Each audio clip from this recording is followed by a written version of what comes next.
learn about types of vectors. So we have 8 types of vectors.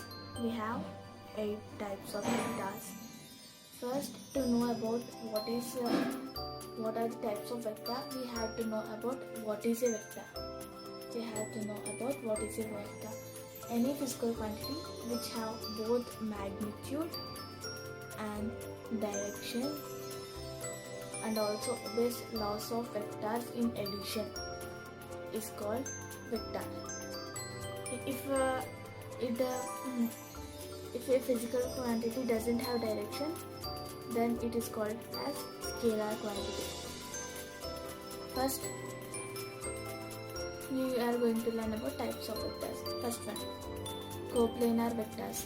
If two or more vectors lie on same plane, then the collection of vectors are called coplanar vector. For example, here we have taken some vectors in a same plane, that is TA, TB, TC and so on. These all vectors lie on same plane. So these all vectors are called as coplanar vectors. Next, collinear vectors. If two or more vectors lie on straight line, then those vectors are said to be collinear vectors. If it lies in straight line, then we call it as collinear vectors. Here A, B are collinear vectors. C, D are collinear vectors. Here coplanar vector doesn't matter about direction and magnitude. Here also it doesn't matter about direction and magnitude. Here A and B are in same direction, but C and D are in opposite direction. But both are collinear vectors. Next, third one, parallel vectors or like vectors. Two or more vectors are parallel to each other having same direction. If two vectors are parallel,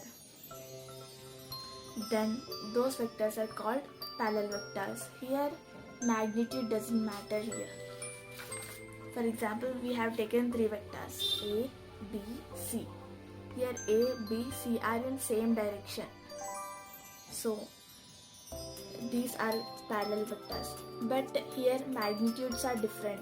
Magnitude means length of the vector are different. But also they are parallel vectors, that is like vectors. Representation of any parallel vectors is A bar parallel to B bar parallel to C bar. Angle between two parallel vectors is always 0 degrees.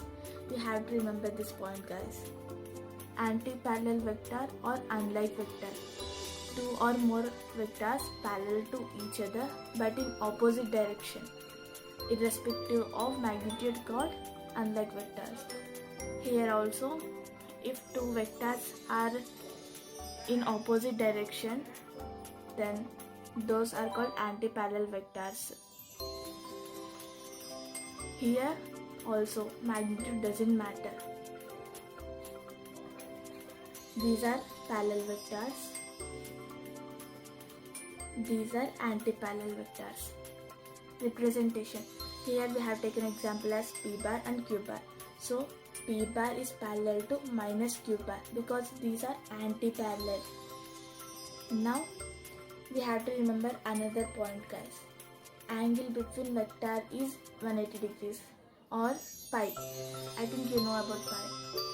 180 degrees, you have to remember this point, guys. Equal vectors. Two or more vectors having same magnitude and same direction are called equal vectors.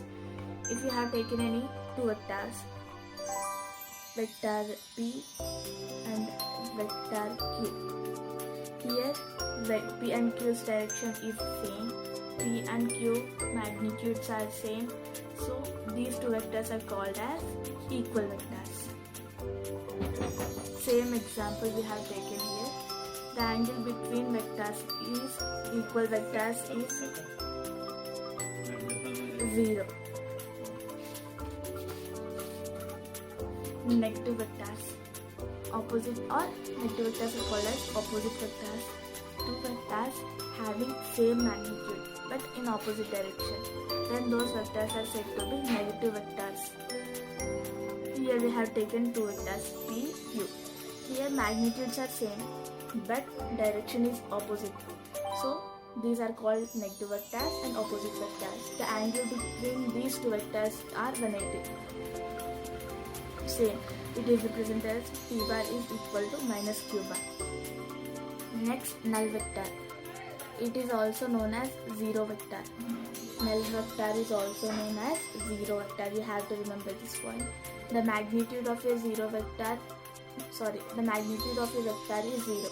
Then the vector is said to be null vector. I think you understood. Let us take an example. Sum of two negative vectors is null vector. Two negative vectors is null vector or zero vector. Here we have taken p bar and q bar. Here these are in opposite direction. So we take sum of these two vectors, p bar plus q bar. Since we can write p bar is equal to minus q bar. As I think I told you right before. So same apply this here, minus q plus q, that becomes 0. From I think the starting of video I had told you that there are 8 types of vectors. So the last one is unit vector. If a magnitude of a vector is 1, then it is called unit vector. It is very easy to remember, and also it's not that much necessary as important as these 7.